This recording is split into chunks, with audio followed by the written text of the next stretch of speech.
elemen estetika di bangunan ini biasanya bentuknya ornamen-ornamen. Ornamen tuh nggak harus patung. Nggak patung. Ornamen di sini hal-hal yang melengkapi sebuah bangunan supaya dia bisa berfungsi, ya, dan memiliki nilai visual yang enak dilihat. Jadi kebudayaan Betawi itu bagaimana masyarakat grassroots itu mengabsorb atau menyerap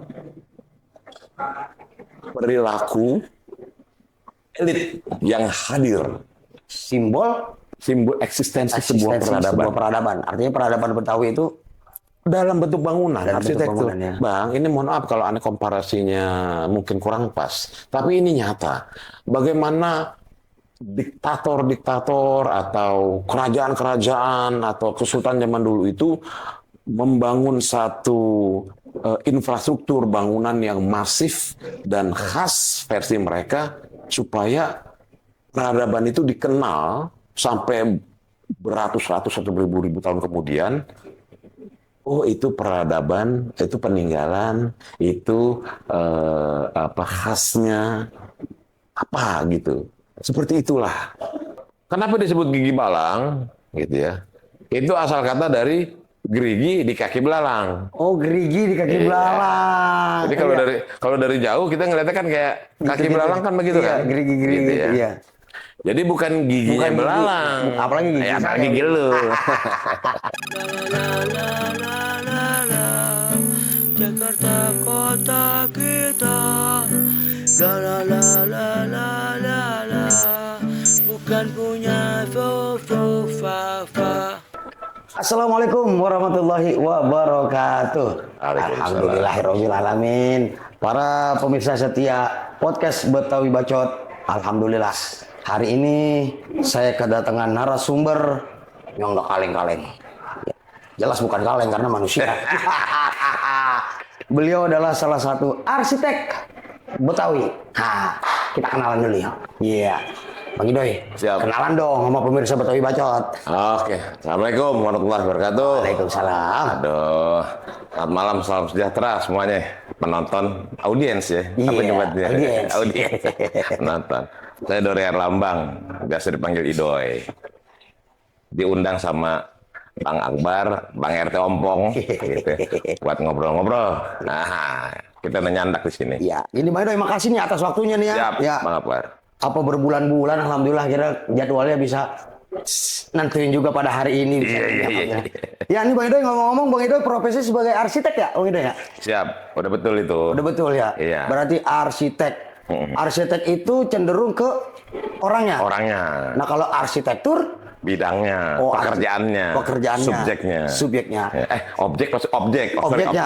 Objeknya. Jadi artinya nih Bang Idoy ini arsitek yang merancang bangunan. Betul. Nah, itu kalau boleh tahu nih ya, banyak juga kan yang nanya ke saya, arsitek itu ngapain aja sih kerjanya? Iya. Coba tolong jelasin Bang Idoy. Oke, arsitek itu bagian dari tim satu gugus tugas pembangunan, gitu ya.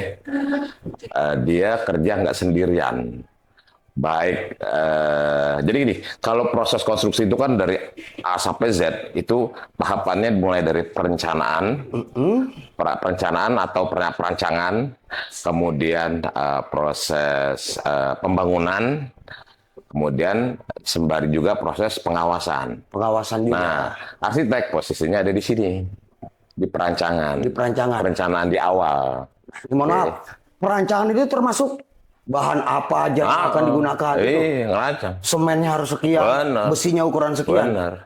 Ribet juga ya. Iya, jadi kita ngerencanain apaan nanti yang mau dibangun di sini, itu kita pikirin tuh, mulai dari bentuknya, warnanya, bahan harganya, gitu. Oh, jadi udah bisa ketahuan tuh hitung-hitungan harganya. Iya, dan dia nggak sendirian nih arsiteknya, sama tenaga ahli yang lainnya, gitu.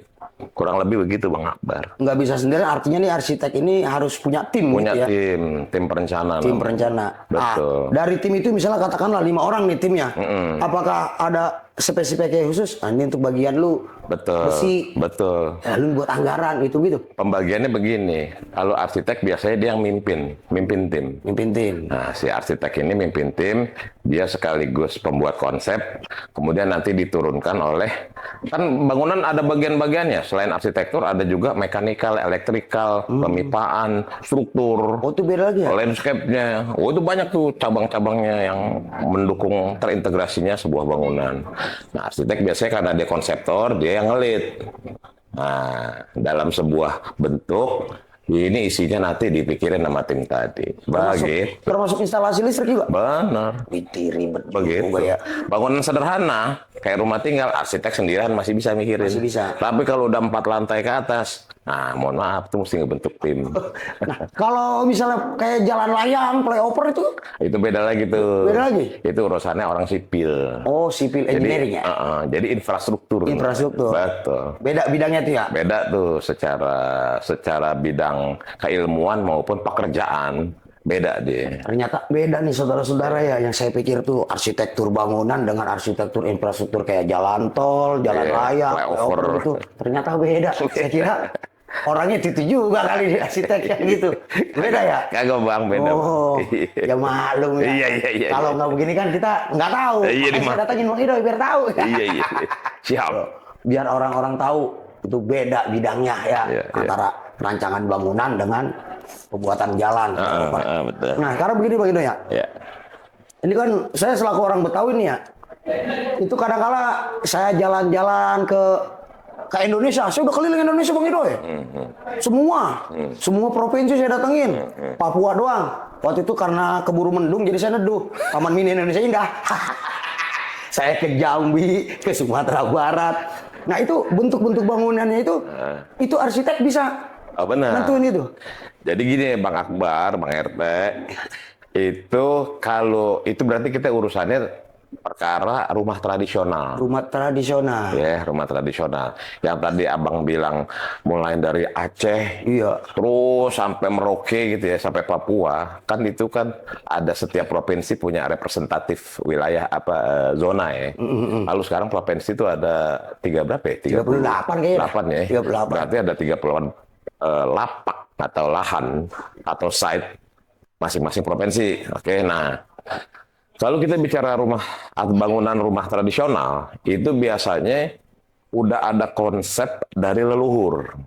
Artinya misalnya dia dari Padang, Dia udah ada konsepnya dari leluhur. Bagaimana ngatur ruang tidur perempuan, ruang tidur laki, ruang tamunya, dapurnya. Itu setiap rumah tradisional sudah punya aturan. oh, artinya Ya. sesuai pakem gitu ya? Sesuai pakem. Bukan sekedar bentuknya, bahkan sampai ke estetiknya. Estetiknya Ya, tuh. estetik ini, elemen estetika di bangunan ini biasanya bentuknya ornamen-ornamen. Oh, kayak misalnya kalau kayak di Kalau Borobudur di tuh ada kita, patung-patung gitu ya? Betul. Ornamen tuh nggak harus patung. Nggak patung. Ornamen di sini hal-hal yang melengkapi sebuah bangunan supaya dia bisa berfungsi, ya, dan memiliki nilai visual yang enak dilihat. Kayak ukiran misalnya gitu? Bisa ukiran bentuknya. Gambar? Bisa mural, grafis, bisa. Bisa juga satu bentuk, kalau abang pernah tahu, pernah tahu ini kan atap miring. Atap, ya. Kan suka ada yang nyangga gini nih. Ini, ya. Ya, namanya konsol. Konsol. Ada kolom. Nah, nah ini di sini miring biasanya. Iya, nih, iya. Ini disebutnya konsol. nih. Nah, kalau nggak pakai estetika, ini konsol batang main tempelin aja supaya dia nggak rubuh. Tapi begitu dikasih sentuhan estetika, dia menjadi ornamen. Maka bentuknya bisa ukiran, bisa besi melengkung, Iya. bisa macam-macam. Nah, Kayak yang saya gitu. lihat di tangga-tangga tuh ya, tangga besi pinggirannya dibikin kayak begini, Iya. dibikin model kembang. Bener, railing. Itu estetika, jadi biar enak dilihat ya. Betul. Jadi nggak sekedar fungsi, ada estetik. Jadi ada kekuatan, ada berfungsi, ada juga estetiknya. Jadi itu arsitektur. Kalau di Betawi kan kayak gigi balang. Gigi balang, Nah, betul. ini kembali nih. Iya. Nah, Bang Ido ini kan arsitek ya. Betul. Itu Sorry, tadi belum kelar soal Taman Mini tadi. Oh iya, Taman Mini, ya. Jadi yang abang lihat tadi itu bener tuh rumah-rumah tradisional, cuman memang dirancangnya bukan oleh arsitek yang sembarangan main terserah dia, nggak bisa. Jadi khusus arsiteknya. Harus si arsitek itu harus mengikuti pakem yang tadi abang bilang, pakem, langgam, filosofi yang ada pada setiap rumah tradisional per provinsi, termasuk juga provinsi kita, Jakarta. ya. Betul. Ya kayak misalnya Minang rumahnya kan rumah gadang ini. Betul, itu ada filosofinya bentuknya tuh. Ada rumah model tanduk, Benar, Toraja juga. rumah panggung gitu. Jadi ada semua alasannya. Jadi nggak bisa sembarangan arsitek ya. Nggak bisa. Jadi yang benar-benar harus memahami Pakem, filosofi iya, pakem. dari leluhur. Makanya bilang Betul. leluhur harus ditarik ke bawah gitu ya. Iya, benar. Cariin harus begini, harus begini. Nah kalau di Betawi sendiri, apakah Bang Idoy termasuk salah satu arsitek yang menangani di apa sih ornamen-ornamen Betawi ya? Oke, jadi kalau kemudian kita tarik fokus ke arsitektur Betawi, gitu ya, arsitektur tradisional Betawi lebih tepatnya tuh. Nah, bangunan tradisional itu identik dengan rumah tinggal. Rumah tinggal. Ya, karena zaman dulu, zaman kita punya orang-orang tua, leluhur istilahnya, belum ada gedung kantor. Belum ada. Iya. Kepala suku juga nggak ada kantor sekretariat kepala suku, nggak ada gitu ya. Jadi nggak ada yang namanya kantor gitu. Kalaupun ada bangunan publik, sifatnya mungkin kalau Jawa tuh apa namanya gazebo, apa pendopo di depan bangunan publik gitu ya. Paling banter begitu dah. Jadi artinya kalau kita bicara arsitektur tradisional itu pasti identik dengan rumah tinggal. Oke. Nah, dari situ kita kan macam-macam tuh tadi tuh ada berbagai provinsi, berbagai suku. Nah, kalau kita khusus ngomong Jakarta, tentunya kearifan lokal yang ada nggak lain nggak bukan Betawi. Ya. Nggak mungkin yang lain. Yang lain oke, kita hargai, tetap ada kebudayaan lain, udah kadung, karena ini kan memang dari dulu diparanin sama orang banyak, tapi tetap kearifan lokalnya Jakarta adalah Betawi. Kebudayaan Betawi.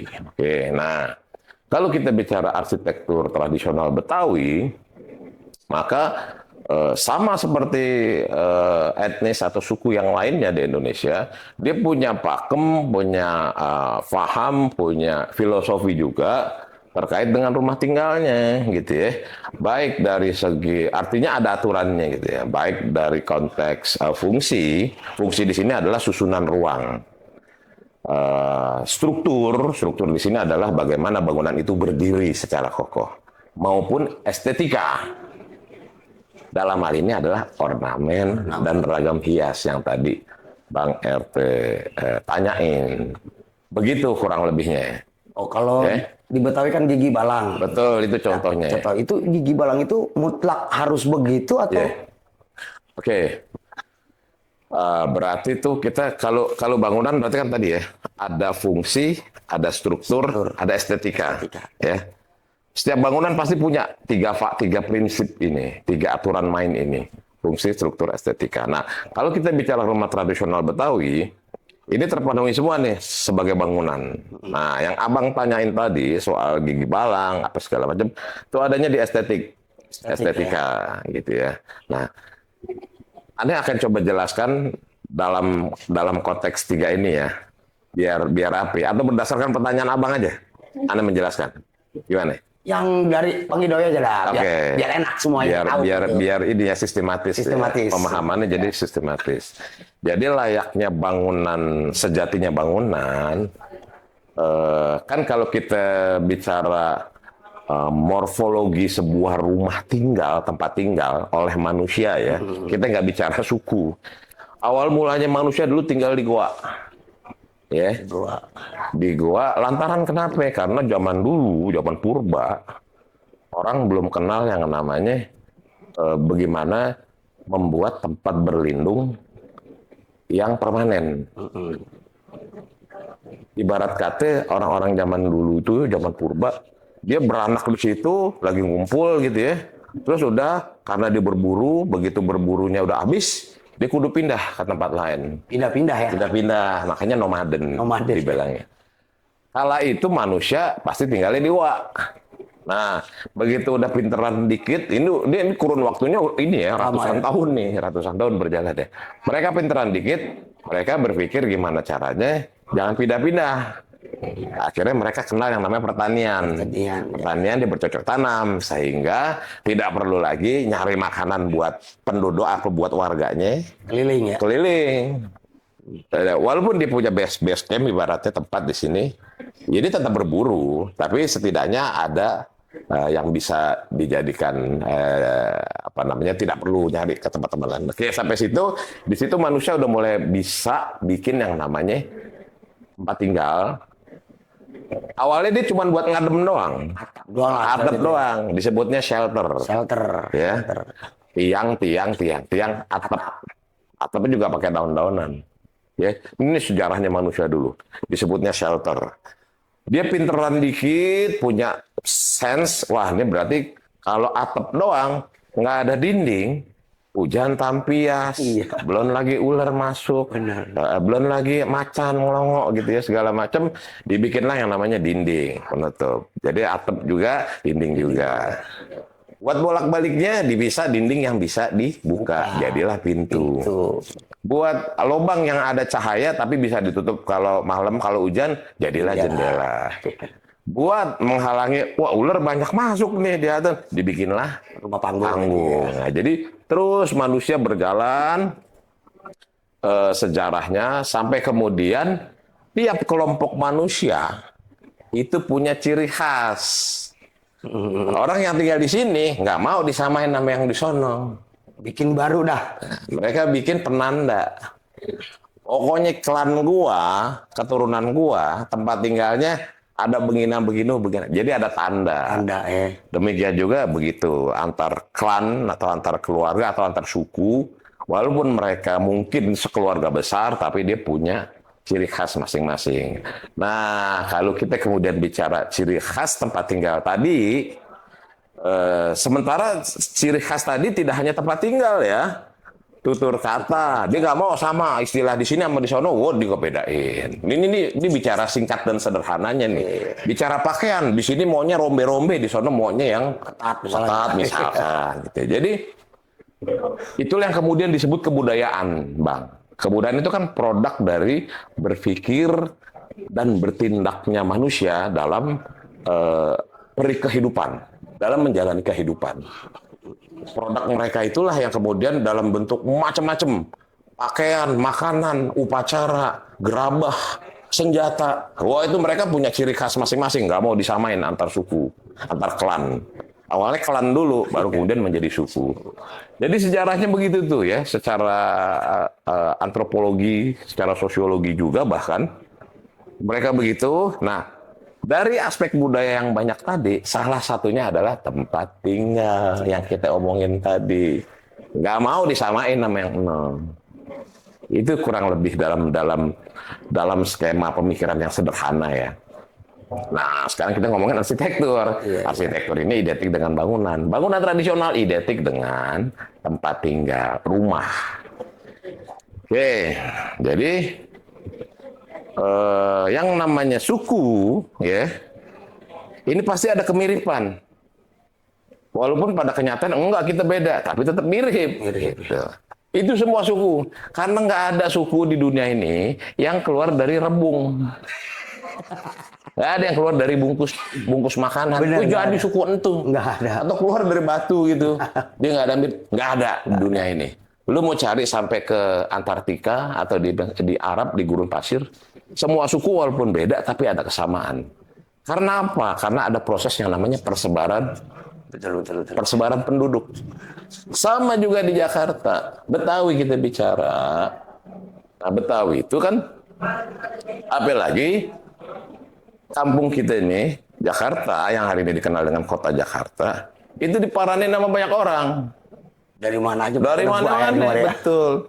Apakah karena persoalan bahwa kemudian penguasanya itu berganti-ganti, mulai dari Kerajaan Anu, Pajajaran, kemudian Kesultanan Banten, kemudian VOC, Belanda, segala macam. Kan berganti, itu kan elitnya kan, sampai menjadi NKRI, menjadi RI, itu kan penguasa elit. Tapi yang namanya rakyat, dengan ketradisionalannya, itu nggak berubah. Lu urusan lu dah, lu mau berkuasa. Tapi kita punya kebiasaan begini. Nah, itulah kita bicara tradisionalisme. Walaupun ya, di banyak suku itu, tradisionalisme itu lahir top down. Top down dalam arti kata apa? Dibuat oleh penguasa. Puasa ya. Entah itu kerajaan atau kesultanan, mereka punya catatan, mereka punya aturan main yang kemudian itu dijadikan ciri khas wilayah atau penduduk atau budayanya mereka. Itulah yang terjadi dari kerajaan Kesultanan Aceh, Sumatera Selatan terus sampai ke Papua. Nah, ini langsung skema berpikirnya langsung saya ajak berpikirnya sederhana tapi luas tapi sederhana gitu ya. Nah, beda sama Jakarta, sama Betawi. Kalau suku lain itu dia ada kerajaan, ada sultan, dia punya catatan, punya aturan main gitu ya, terkait dengan kebudayaan, apapun itu aspeknya. Nah, kalau kita kagak Betawi, itu memang bottom up. Jadi kebudayaan Betawi itu bagaimana masyarakat grassroots itu mengabsorb atau menyerap perilaku elit yang hadir, yang datang. Gitu. Betul. Kenapa saya bilang elit? Elit di sini bukan penguasa, tidak semata-mata penguasa. Saudagar itu hitungannya elit juga. Karena siapapun yang hadir ke Jakarta ketika datang itu adalah pasti hitungannya orang punya duit. Entah itu dari luar negeri atau luar daerah. Oke? Beda lagi, ada juga sih yang nggak punya duit, tapi bentuknya bukan, dia nggak bawa kebudayaan. Nah, kalaupun bawa, dia hanya membawa keseharian. Tahu nggak apa yang saya maksud? Budak. Kalau budak hitungannya bukan elit, salah itu.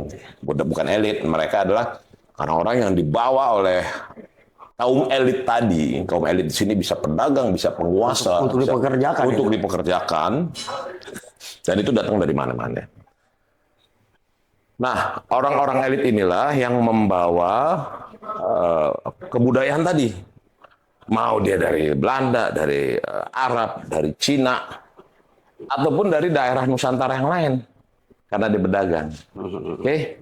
Nah, mereka tentunya dengan rapih membawa kebudayaannya. Karena orang-orang pendatang tadi, ya, yang elit-elit tadi, membutuhkan suasana kebatinan yang mirip sama kampungnya. Ya kan? Buat terapin di sini nih. Buat terapin di sini supaya dia kangen sama kampungnya. Oh, dia ngelihat bangunannya, bajunya, omongannya gitu ya. Nah, orang-orang kita nih, leluhur tetua-tua kita dulu yang udah ada di Jakarta dari dulu, kan emang sifatnya emang egaliter. Ayo datang silakan. Terima aja gitu ya. Nggak pilih-pilih dah. Iya, asal lu jangan kerok aja di sini gitu kan. Bahkan orang-orang tua kita yang saking kebayaannya, ya lu pakai dah sebelah sono tanah. Iya, benar. Pojok. Kalau lega kan tanah orang tua kita. Lu pakai sebelah sono pojok, dia beranak pinak dikuasain. Nah, itu impact-nya ya. Karena emang saking egaliternya orang tua kita dulu, diabsorb, diseraplah kebudayaan tadi. Salah satunya adalah bangunan. Oke, kita bicara nih langsung tentang bangunan. Nah, kita minum dulu ya. Minum. Ya. Iya bener. Haus. Nyangkut. Sampai keselak kita. Saking enaknya ngobrol begini nih ya. Mungkin saya, aduh, sejarah ini jadi tahu kita. Ya kita bukan pengen so pinter, tapi sharing, seperti itu ya. Berbagi aja. Betul. Gitu. Apa namanya tadi? Oh, bangunan. Kita masuk ke bangunan. Jadi bangunan itu rumah tinggal, bicara tradisional berarti rumah tinggal. Itu adalah bagian atau salah satu produk kebudayaan. Nggak bisa dipungkiri. Produk kebudayaan. Oh iya dong. Intinya produk kebudayaan. Karena seperti yang pernah saya sampaikan di berbagai kesempatan, bahwa kebudayaan yang tadi saya bilang, yang tadi Anda bilang Bang, produk kehidupan manusia, dengan pemikiran dan tindakan perilaku yang tersistematis gitu ya dan berulang, itu menjadi satu kebiasaan. Nah, itulah yang kemudian jadi kebudayaan. Nah, aspeknya banyak kan. Bangunan sama, rumah tinggal juga begini juga. Itu campuran antara seni dan teknologi. Maksudnya seni dan teknologi itu? Nah, jadi teknologi adalah ketika orang-orang tua kita dulu pengen bangun rumah, itu dengan cara-cara yang jadi jangan berpikirnya dengan kacamata hari ini yang disebut teknologi. Orang ngediriin tiang kolom rame-rame gitu sampai berdiri, kemudian dia ditahan pakai cagak, kemudian atasnya ditempelin balok, kemudian dibolongin pakai bukan paku ya, tapi pasak, kemudian diikat pakai ijuk. Itu adalah teknologi. Pada saat itu. Pada saat itu, kalau hari ini membuka. Pada saat itu adalah teknologi. Kan teknologi ini identik dengan teknik. Teknik adalah ya cara manusia untuk mewujudkan sesuatu secara sistematis. Nah itu teknologi. Nah ketika kemudian dibilang seni adalah ya itu rumah kalau nggak pakai seni mah begitu-gitu aja. Agak enak lihatnya ya. Iya, gedek gitu ya, gedek doang atau papan disusun doang gitu ya, warna plain aja gitu ya, abu-abu dekil misal kata gitu ya. Tapi kemudian diberikan sentuhan estetik supaya enak dilihat, itulah yang masuk dalam kategori seni tadi. Nah, jadi ketika tadi ada bilang ada fungsi, ada struktur, ada estetika. Maka estetika inilah yang masuk kategori seni. Bagaimana ini rumah enak dilihat, agak kebek. Gitu. Kalaupun kecil kelihatan tetap enak. Kalaupun lega, gede juga tetap enak dilihat. Kalaupun kotor juga tetap enak dilihat. Kan gitu ya. Nah itu. Oke, nah seni dan teknologi inilah dalam membangun rumah tinggal orang Betawi juga punya. Walaupun kemudian layaknya aspek kebudayaan dalam Betawi yang lainnya, ya, itu tidak dipungkiri mendapatkan apa namanya,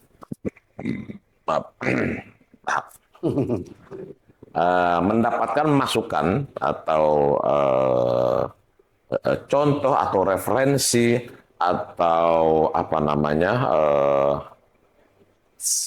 akulturasi gitu ya. Jadi memang kebudayaan kita itu memang akulturasi, gitu. Akulturasi atau istilahnya juga ada bilang asimilasi bisa. Jadi intinya percampuran yang kemudian menghasilkan sesuatu yang baru, gitu ya. Sederhananya begini, ada satu bentuk yang mirip sama apa namanya unsur estetika Arab. Tapi kalau kita lihat di Arab kagak ada yang begitu, gitu. Entah itu baju pengantin kita ataupun bagian dari rumah tinggal kita. Wah ini mirip sama di Timur Tengah, tapi kalau kita cari sana nggak ada, ya kan? Sama juga, wah ini mirip kayak di Eropa nih, kayak di Belanda. Tapi kalau kita cari di Belanda nggak ada yang begini, gitu ya. Jadi pengaruh-pengaruh tadi itu membentuk satu kekhasan yang baru.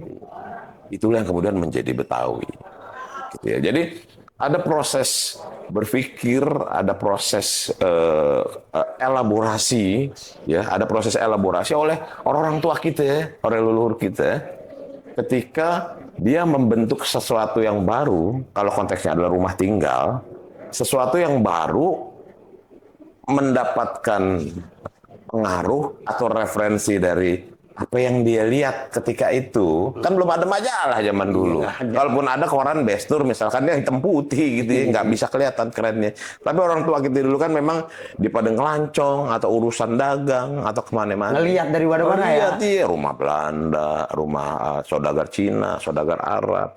Nah, begitu dia punya pengalaman visual ketika dia jalan, nah dia mau bangun rumah dong buat dia atau buat anaknya. Iya. Nih bapak lu lihat ada rumah di sono cakep tuh, atapnya begini, udah kita ikutin aja, pasang jadi.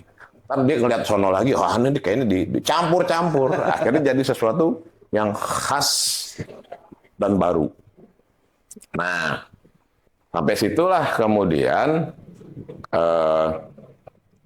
apa namanya, proses elaborasi dan modifikasi seni dan teknologi tadi ya oleh orang tua kita itu kemudian mendapatkan sentuhan estetik versi mereka, versi orang-orang tua kita. Jadi secara filosofi nggak ngikutin bentuk iya, tapi filosofinya nggak ngikutin dong, beda-beda karena tiap daerah pasti punya filosofi atau cara berpikir sendiri, cara memaknai sendiri tentang bentuk. Nah, orang Betawi, orang tua kita itu memaknai bentuk-bentuk yang ada itu tentunya dengan pola pikir mereka. Oke, dan itu rata-rata adalah di estetika munculnya. Kalau struktur udah nggak bisa diapa-apain.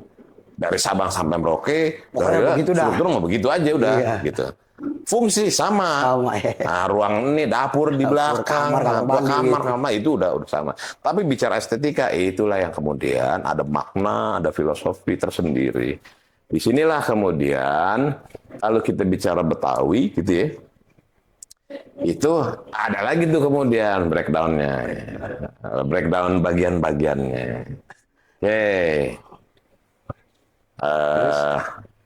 Ini diedit apa ya? Enggak. Oh enggak. Enggak tadi mau ngerokok. Enggak enak ya. Oke. Anda pikir bisa istirahat ngerokok. Nah, terus apa tadi? Apa Bang? Estetika. Nah, dalam konteks estetika inilah orang-orang tua kita punya elaborasi pemikiran gitu ya, yang memang ciamik gitu ya.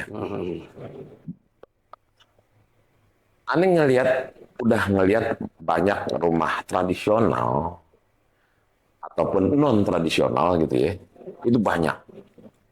Tapi buat rumah Betawi, ya itu dia nggak ribet, nggak rumit, tapi tetap enak dilihat. Ya mungkin subjektif ya, karena Anda orang Betawi juga. Tapi dalam pandangan objektif sekalipun, bagi Anda yang udah ngelihat banyak bentuk-bentuk estetika gitu ya, rumah Betawi itu punya kekhasan yang simple, sederhana, tapi tetap apa namanya, estetik tradisionalnya tetap dapat gitu ya.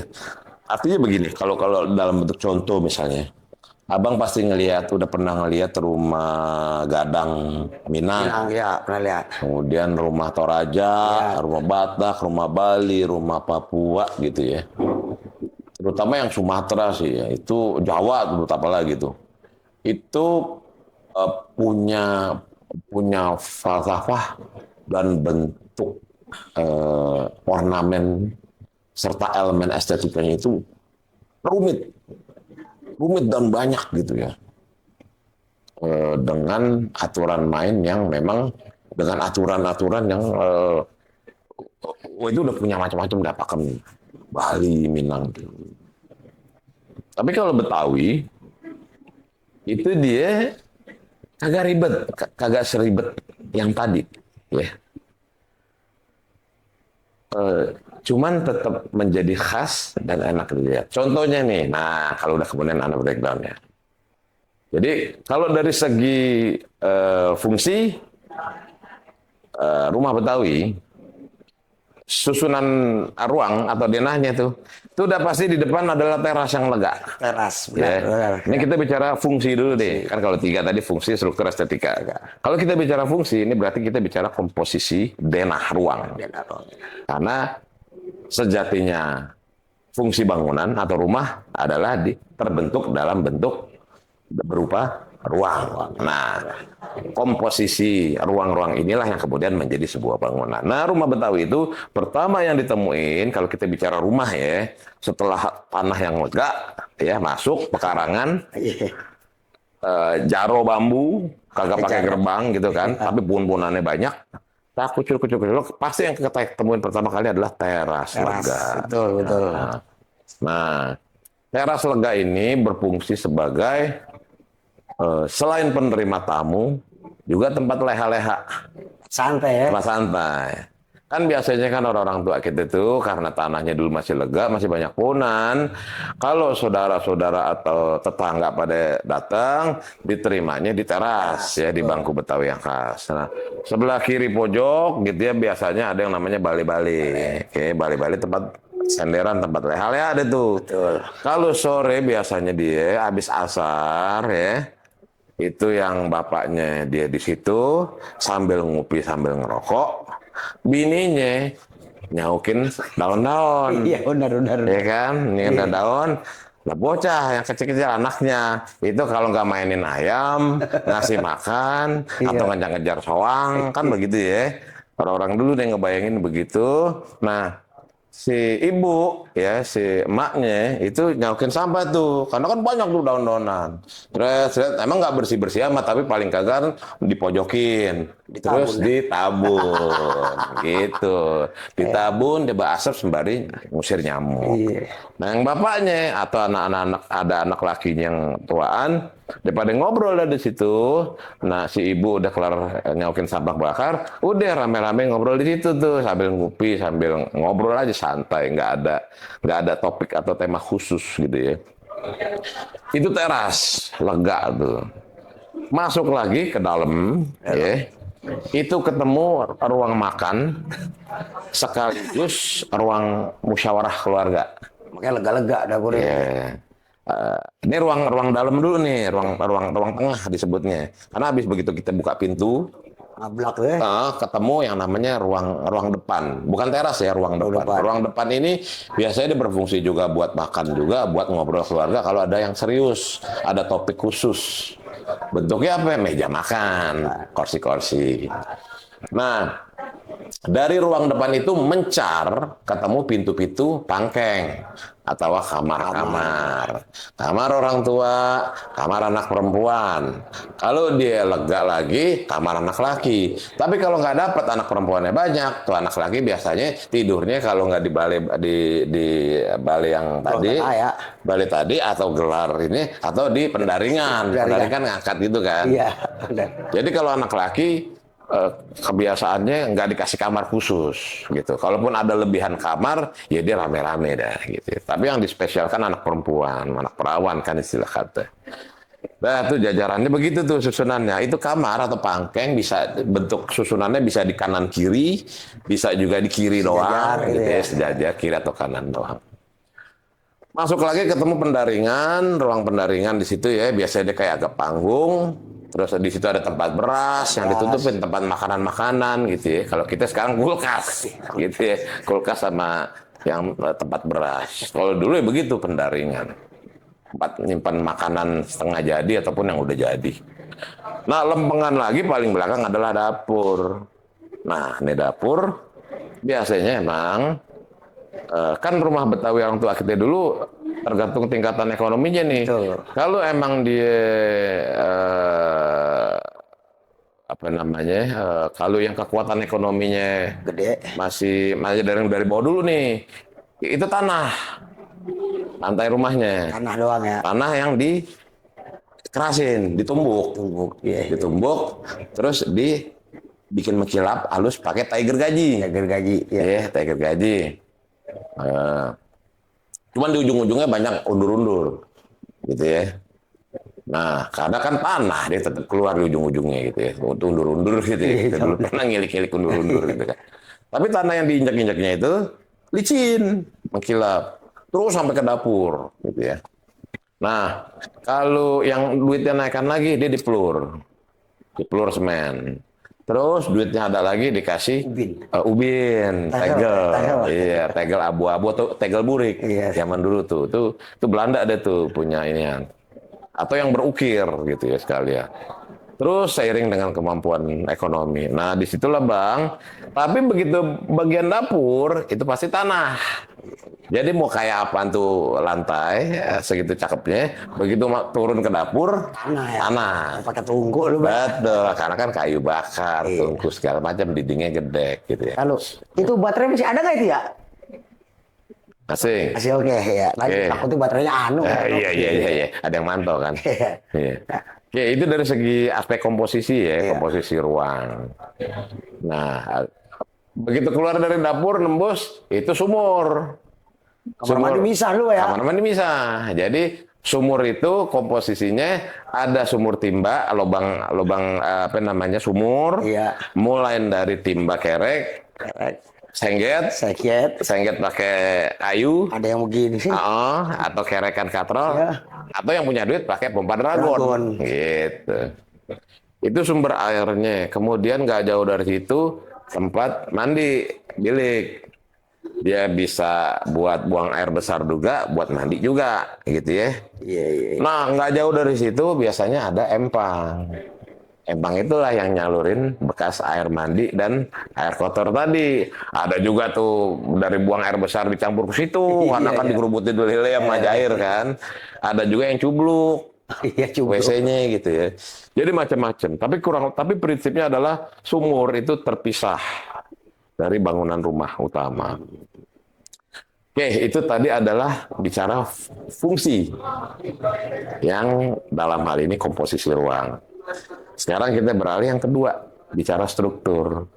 Kalau struktur ya karena rumah tradisional nggak ada yang namanya beton. Nggak ada ya, kayu bener. Beton, besi belum ada gitu ya. Struktur baja gitu belum ada, apalagi baja ringan. Dulu udah pasti kayu.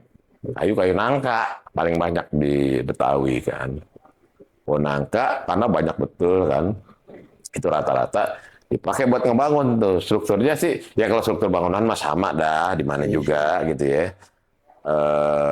Karena kita adanya di tanah Pulau Jawa yang notabene sama dengan Sumatera gitu ya, Melayu dalam hal ini, kita banyak mengadopsi bentuk bangunannya ya. Ini saya belum bicara estetika nih, tapi bicara struktur ya, bentuk bangunan itu memang sebagaimana roots-nya kebudayaan Betawi itu banyak terwarnai oleh budaya Melayu ya. Rumah Melayu itu itu bentuk persegi ya, persegi empat, bisa kotak sempurna, bisa juga kotak panjang. Dia mau madep samping, mau madep panjang gudang atau mau kotak percis, itu berpengaruh pada jenis-jenis tipologi arsitektur rumah Betawi. Nah, yang pasti kalau kita bicara struktur tadi Bang, itu tiang biasa sebagaimana rumah-rumah daerah Melayu lainnya gitu ya. Itu ada tiang yang didirikan di atas umpak batu, kemudian diikat pakai balok di bawahnya slof, kemudian diikat lagi pakai balok di atasnya sehingga membentuk segi empat, ada kolom, ada balok. Oke. Kemudian dikasih dinding. Dinding ini kalau yang duitnya ketaker dia pakai gedek. Ya. Kalau yang dia punya duit lagi dia pakai papan. Dia punya duit lagi separuh semen, atas tembok, atasnya papan. Makin duitnya ada dia bikin tembok semua gitu. Tapi prinsipnya sama, itu rumah bentuknya persegi. Agak ada yang secara tradisional rumah Betawi nggak ada yang bulat, nggak ada yang melengkung, nggak ada. Semuanya bentuknya persegi, layaknya rumah-rumah Melayu gitu ya. Nah, atap juga bentuknya pakai kuda-kuda, kayak pelana. Nah, sebelum masuk ke estetika, Oke, enggak. Nanti Anda jelasin itu tipologi ya. Tipologi itu tipe-tipe rumah Betawi. Tapi setelah Anda jelaskan struktur tadi ya, bahwa tiap rumah Betawi itu pasti atapnya bentuknya pelana, ya, bentuk segitiga gitu punya kuda-kuda. Oke, itu kan berarti struktur ya. Berarti tadi yang pertama udah fungsi, yang kedua struktur, baru yang terakhir nih estetika. Nah, kita bicara estetika, disinilah yang membedakan rumah tradisional Betawi yang rootsnya Melayu dengan rumah adat ya, daerah lainnya, suku lainnya, bahkan Melayu, termasuk Melayu, ini yang membedakan estetikanya. Nah, bicara estetika, yang paling umum pertama ya, yang paling khas dari rumah Betawi adalah gigi balang yang tadi saya sebutin tuh Bang. Gigi balang itu dia satu bentuk elemen estetik yang bentuknya horizontal pada atap lisplang, atap. Atas ya? Ya, lisplang atap. Lisplang, baik itu lisplang yang begini, miring, maupun lisplang yang lurus, lembang. Itu bentuknya kalau dari jauh kayak gigi gitu ya. Gerigi, ya, betul. Begitu dideketin, ternyata dia satu unit bentuk yang punya bentuk unik. Ada yang modelnya wajik, wajik gitu. Ada yang modelnya kuntum melati, Ada yang modelnya wajik ganda, ada yang modelnya pokoknya ada 5 yang paling sering muncul itu ada 5 gitu ya. Tipe gigi balang. Dan dia harus ada di atas karena dia nggak boleh di bawah ya? Nggak boleh di bawah. Madepnya sebagaimana terpasang dalam rumah Betawi, dia madep ke bawah dan adanya di atas. Nah, dia kenapa disebut gigi balang gitu ya? Itu asal kata dari gerigi di kaki belalang. Oh, gerigi di kaki Iya. belalang. Jadi kalau dari jauh kita ngeliatnya kan kayak kaki Gitu-gitu. belalang kan begitu Iya, kan? gerigi-gerigi Gitu gitu, ya. iya. Jadi bukan giginya Bukan gigi- belalang. apalagi gigi Ya, apalagi saya. gigi lu. Gigi belalang, kalau kita lihat belalang nggak punya gigi banyak. Giginya belalang tuh cuma 2 kayak caling doang. Mau diliatin belalang yang model apaan juga nggak ada belalang yang punya gigi banyak. Jadi di begitu. kakinya itu Adanya ya? di kakinya. Gerigi belalang. Iya. Gerigi di kaki belalang cuman disimplifikasi oleh lidah orang Gigi tua balang, kita. udah. Cepatnya aja udah gigi balang. balang. Gitu. Nah, ada filosofinya kalau itu. Jadi kalau kita lihat dari belalang, yang paling rese apaan nih? Bagian apa aja? Kaki. Kaki. Makanya kita kalau nangkep belalang kan kakinya dulu kita pegang. Kaki ya. Iya. Kalau kita itu kakinya nyepak. Nyepak, benar ya. Gitu. Nah, jadi gigi belalang pada rumah Betawi itu dimaknai sebagai kekuatan, ya. Kekuatan. Sebagaimana kakinya belalang. Jadi satu simbol kekuatan, kelincahan gitu ya. Karena itu bagi belalang kaki adalah alat untuk terbang. Lu kalau tuh belalang satu kakinya udah botek atau ngampleh, udah nggak bisa kemana-mana itu belalang. Benar, gitu ya. benar. Jadi gigi balang ini simbol dari kekuatan dan kelincahan ya untuk bergerak. Dia bergerak. Orang Betawi kalau dibilang orang Betawi kan ini yang di kampungnya, ya ngapain gue keluar kampung? Lu aja pada datang ke kampung gue, gitu kan? Itu kan satirnya pendatang terhadap orang kita. Tapi bahwa kita kalau orang pada datang ke Jakarta nyari makan, ngapain juga kita nyari makan di luar gitu ya? Ya kita bertarung Betul. di kampung kita sendiri. Nah disitulah kemudian kita mesti lincah bergerak gitu ya. Jadi dimaknai seperti itu gigi balang, yang kalau dalam tiap unitnya itu bentuknya dia runcing ke bawah gitu ya. Terus dia menjadi elemen estetik yang paling utama dari rumah Betawi. Yang berikutnya, yang kedua yang paling banyak juga menjadi khas adalah langkan. Langkan Yang pagar railing. itu ya. Railing. Jadi dia yang memagari antara ruang luar rumah dengan ruang dalam. biasa ada di teras tuh. Teras. Jadi kalau dipikir-pikir teras itu adalah ruang transisi, Bang. Transisi dari luar halaman ke dalam itu ada di teras. Lu mau becek-becek dari luar, dulu kan belum ada aspal. Teras dulu. Lu berhenti di tangga, undakan, biasanya kan ada kendi. Tempayan. Tempayan. Ya, buat cuci kaki. Buat cuci kaki. Bisa gayung batok, Iya. bisa juga pakai apaan kayak gitu ya. Lu buat cuci kaki dah tuh, kocok, baru lu manjat. Nah naik maksudnya, buka sendal di situ. Nah itu menjadi ruang transisi.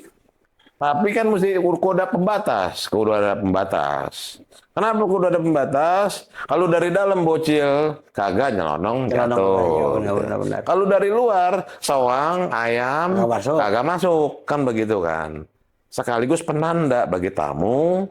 Oh itu pintunya di situ masuk terarah. Iya. Jangan lu masuk dari samping kalau kagak ada pagar, kalau kagak ada langkan. Iya. Nah langkan inilah yang kemudian menjadi khasnya rumah Betawi. Tanpa langkan gigi balang juga jadi garing, gitu ya. Harus dipadu-padankan dengan langkan tadi ya. Bentuknya langkan. Nah, bentuk langkan itu tadi macam-macam tuh, gitu ya. Ada yang pasti dia bentuknya bentuk-bentuk simple tapi manis, ya. Simple dalam arti kata bukan sekadar papan lempeng doang gitu ya. Gitu ya. Tapi dia ada set, ada permainan bentuk, ada celong begini lagi, terus miring. Iya. Ada juga bentuk dilengkungin dikit biar cakep, biar manis gitu ya. Ada juga yang Apa namanya? Dikasih tambahan-tambahan, ada baut-bautnya gitu, besinya ditongolin gitu. Itu modifikasinya. Tapi intinya di situ adalah pagar langkan gitu ya disebutnya. Nah, kita bisa lihat juga kan di contoh-contohnya. Mudah-mudahan aja nih kalau misalkan Bang Akbar nanti edit bisa ditampilkan visualnya juga sebagai Ya, insert, ntar bisa ya, kita insert. di insert gitu ya. Ntar kita kasih referensinya. Karena begini bang, kan Ada ada langkan. udah dibahas kan ya Gigi balang, pagar Ini kan, langkan. Sebenarnya masih banyak tuh Bang, tapi itu yang paling utama dua. ini kalau saya perhatiin ya, di khususnya di Jakarta ya, Ya, itu hiasan jadi itu kadang adanya cuma ada di kolong flyover, Ya. terus kayak di Jalan Transjakarta tuh ya, cuma pakai cat-cat gitu dibentuk-bentuk kayak gigi balang itu. Saya rasa gimana ya, kok di Jakarta hiasan-hiasan itu cuma ada di kayak di kolong flyover, bahkan di rumah-rumah apa di kantor-kantor Pemda aja kadang cuma ornamen itunya doang yang ada, sementara bangunannya itu nggak gaya Betawi. Yeah. Saya rasa itu perlu dipikirin juga ya, karena apa? Jangan sampai kayak maksudnya kayak di Amerika kan ada Indian tuh ya, Indiannya hilang. Punah. Ini kan kita Jakarta jelas Betawi. benar. Itu bagaimana tuh caranya tuh biar Betawinya ini kagak hilang gitu loh. Iya, benar. Benar yang Abang bilang tadi. Jadi begini Bang, sebagai masyarakat inti yang menghuni kota ini sebelum seperti hari ini gitu ya. Dalam hal ini tentunya orang-orang tua kita, leluhur kita sebelum-sebelumnya ya. Dari ini tanah masih becek, masih rawa ibaratnya ya, Jakarta dulu ya.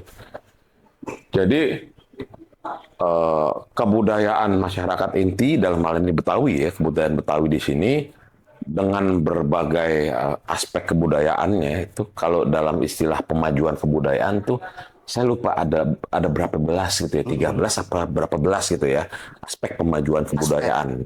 Ya, aspek-aspek kebudayaan di situ kuliner, pakaian, tarian, apa namanya, upacara sampai ke bangunan rumah. Nah, karena kita lagi ngomongin rumah arsitektur gitu ya, rumah adat gitu ya. Jadi begitu Jakarta statusnya bakalan lepas dari Daerah khusus ya. Dari ibu kota, terus kan dideklarasikan sebagai kota global. Konsekuensi kota global itu menurut saya lebih dari ibu kota. Lebih dari ibu kota ya? Lebih dari ibu kota. Kenapa? Begitu dideklarasikan sebagai kota global, maka keterbukaan terhadap kedatangan berbagai unsur itu dari internasional itu tidak dapat dicegah. Ya, Siapa aja boleh. Tidak terhindarkan, bukan tidak dapat dicegah, tapi tidak terhindarkan. Nah, konsekuensi kota global ini jadi sesungguhnya sih Jakarta dari zaman POC juga udah memang kota global. Udah diparanin Orang mana aja orang ada. dari mana aja ya, dari luar negeri. Cuman kan dulu kan dari luar negeri adalah orang-orang yang memang pelaut-pelaut ulung saja, negara-negara yang memang bisa bertarung di laut, dia nyampe kayak Portugis, Belanda, Inggris itu memang pelaut-pelaut ulung, orang Arab juga, Cina. Tapi hari ini lu tinggal mesen tiket pesawat datang tuh ya. mau orang dari Mogadishu, orang dari Timbuktu, orang dari suku mana gitu di luar datang semuanya tuh, karena udah mendeklarasikan kota global yang datang dalam rangka berbisnis atau apapun itu. Sampai situ artinya konsekuensi kita menghadapi kebudayaan global itu makin berat. Nah, di sisi lain, sebagai daerah yang memang bukan lagi menjadi ibu kota, Jakarta akhirnya menjadi daerah sebagaimana umumnya daerah yang lain, di mana kearifan lokalnya tentunya menjadi sesuatu yang urgent, vital untuk ditampilkan. Bagi saya bukan karena sebagai arsitek nih, bukan karena sebagai arsitek saya mau ngomong gini. Arsitektur rumah atau arsitektur tradisional dari sebuah suku, kalau kita bicara Betawi, itu menjadi yang paling utama dalam menandai eksistensi kebudayaan setempat. Kalau kita bicara Betawi, tentunya Betawi. Kenapa Bang? Karena bangunan, mau bentuknya rumah, kantor, jembatan, halte, atau apapun, itu adalah sesuatu yang skalanya 1:1 dan dia permanen. Tiap hari kita lihat, dia ada di situ, nggak mungkin bergeser. Lo kantor di sini masih besok bergeser 5 meter ke sana, kan nggak mungkin. Posisinya itu bangunan ada di situ terus.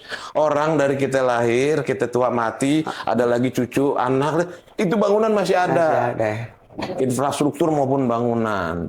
Nah, sehingga yang namanya arsitektur ya, ornamen arsitektur atas tradisionalisme itulah yang paling utama untuk dijadikan atau ditampilkan eksistensinya sebagai penanda lokal.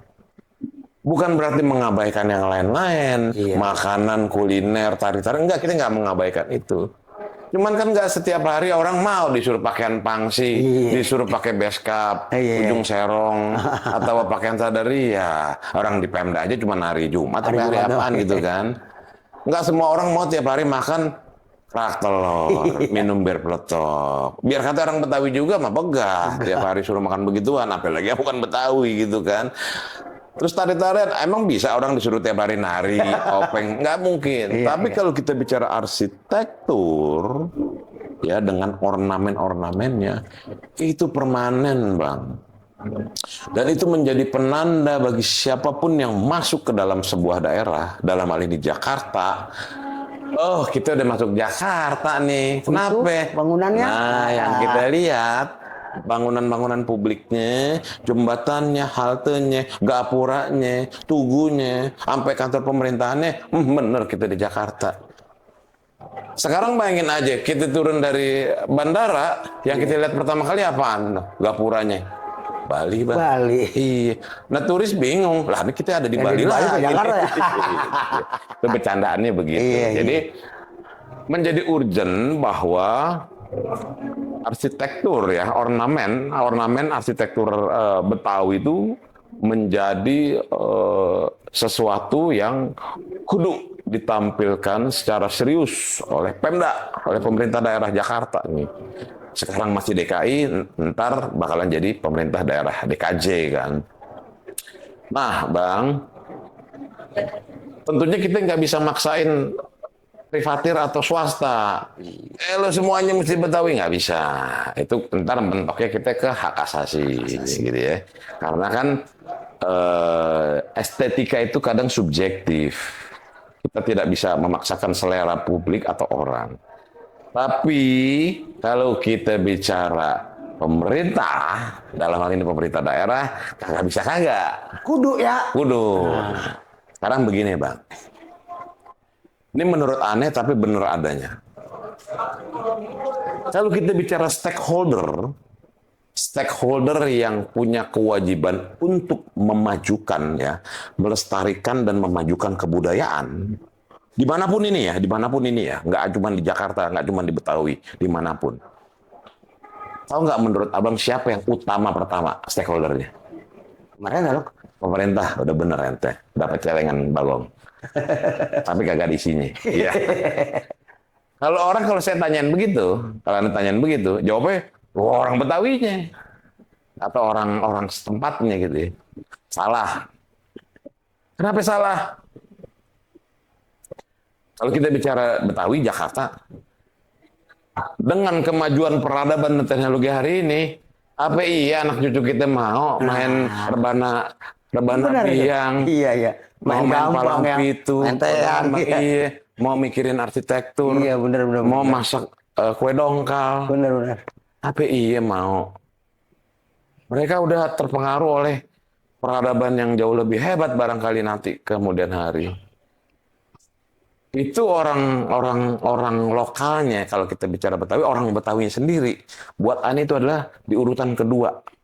Kalau bicara stakeholder, siapa sih yang wajib memajukan, memelihara? Nomor satu adalah pemerintah, Bang. Kenapa pemerintah? Dia yang punya aturan regulasi, dia yang punya duit, dia yang punya pasukan, struktur. Biar kata itu orang-orang dari suku lain dalam pemerintah, tapi karena ada aturannya, ada regulasinya, Ngomong ikutin. kagak bisa kagak. Bisa kita setut. Iya. Nah, kalau kita bicara tentang penerapan kebudayaan Betawi di Jakarta, banyak regulasinya. Mau Perda nomor berapa, Pergub, Iya. segala macam. Nah, itu semua udah ada, cuman kadang-kadang efektivitasnya juga kurang. Bahkan menurut saya pribadi, itu jauh panggang dari api. Nah, sekarang tadi Abang udah nyinggung soal bangunan dan infrastruktur kota. Jadi begini, Bang. Ane memperjuangkan gagasan sejak dulu, sejak Ane masih mahasiswa, Ane mahasiswa arsitektur di Trisakti. Ane tugas akhirnya bikin gedung DPRD dengan penerapan langgam-langgam Betawi. Itu tahun 2000. Tahun 2000 Iya, tuh. tahun 2000 tuh. Artinya dari dulu Ane udah berpikir bagaimana caranya menerapkan langgam-langgam Betawi pada bangunan pemerintah. Ketika TA Ane bikinnya gedung Dewan, gedung DPRD. Nah, bicara hari ini tentunya apalagi mau lepas status ibu kota, Jakarta harus punya ciri identitas lokal. Sehingga gagasan untuk memperjuangkan identitas kota Jakarta berdasarkan kearifan lokal itu menjadi super duper urgent. Dalam konteks arsitektur, bangunan. Oke, sampai situ? Gitu ya. Kemudian, bagaimana cara nerapin dan ngawalnya? Ya lagi-lagi siapa tadi urutannya? Pemerintah. Pemerintah. Dia yang jadi kunci nih. Nah, kita mau gegaukan segitu pintar atau segitu seremnya pakai golok. Lah pemerintah kalau kata dia kagak ada duitnya, kagak ada anggarannya, kagak mau bahkan gitu ya. Iya. Kita bebesin pakai regulasi juga masih bisa ngeles. Benar. Ibaratnya begitu. Sehingga memang pemerintah daerah Jakarta dalam hal ini memang harus lebih responsif, lebih peka dalam konteks ini ya gitu ya. Nah, balik lagi ke soal tadi bangunan dan infrastruktur kota itu menjadi sasaran utama yang kudu diterapkan tentang arsitektur Betawi. Kenapa bangunan Pemda? Dengan alasan yang tadi nomor satu. Yang kedua, mereka nggak bisa nolak. Iya. Kalau yang nyuruh pimpinannya, nah makanya tergantung pimpinan nih, gubernur sama wakil gubernur, terutama gubernur. Nah, kalau gubernurnya udah sepaham terkait dengan pemajuan kebudayaan tadi dan penerapannya, maka dia bisa nyuruh tuh anak buahnya. Cuman kadang-kadang kan juga gubernur kagak bisa memonitor yang sampai ujung-ujung. Lah sekarang kalau kita bicara bangunan publik, bangunan milik Pemda, ada kali ribuan bang, mulai dari kantor wali kota, kantor kecamatan, kantor lurah, itu baru konteks kantor ya, kantor dinas, kantor sudin, itu konteksnya kantor. Belum lagi bangunan sarana prasarana masyarakat, misalkan gapura, tugu perbatasan, tugu selamat datang kota, gapura kampung, kemudian halte. Nah kita bicara lagi bangunan publik nih, pelayanan, rumah sakit, sekolahan, air petra, puskesmas, terus apa lagi tuh bang, yang dibikin oleh pemerintah. Itu kudu kagak lain kagak bukan kudu. Nah itu baru bangunan, itu baru segi bangunan bang. Belum lagi infrastruktur yang tadi abang bilang, flyover, jembatan. Underpass. Jadi fasilitas publik gitu ya. Terus kalau ada orang yang ngomong, terjadi bosan, lu coba aja lo ngomong begitu di sono di Jogja. Kalau nggak dilempar keris lo, bosan gitu. Wah ini pemaksaan estetika. Ya lu coba aja datang lo ke daerah lain. Nyela-nyela aspek kebudayaan kalau nggak ditombak. Di daerah lain udah diterapkan. Bener lu datang ke Lampung aja dari jauh datang udah kelihatan apa itu namanya mahkota apa tuh? Ini mesti kita dorong bang kalau begitu nih. Bener. Kita dorong pemerintahnya nih. Iya, pemerintah untuk menerapkannya di pemerintah sendiri. Iya.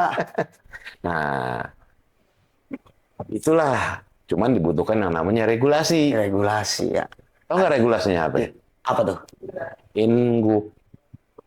Instruksi gubernur. Instruksi gubernur. Nah, kalau gitu kita dorong biar ada tuh ingup. Gimana caranya nih? Kita nggak bisa sendirian, Bang. Nggak bisa sendirian. Kita nggak bisa sendirian. Selama ini ada pergub. Pergub Iya. itu kan keluar. Keluar doang. Keluar, masyarakat bisa berkilah. Betul. Tapi kalau kita bicara ingup, dia instruksi, dia nyuruh orang dalamnya sendiri, jajarannya, lu nolak mau dipindahin, mau Mutasi. digeser. Gue ekspor lu. Iya. Bahasa CEO kan gitu. Iya. Protes saya ekspor. Ya, kalau nggak dibumikan. Dibumikan. Di downgrade. Iya. Artinya kita nggak bisa sendirian. Nggak gitu, bisa Bang. sendirian, betul. Kudu ada ingup. Kenapa? Kita nggak minta banyak-banyak, kita nggak minta semua bangunan berkhas Betawi. Enggak.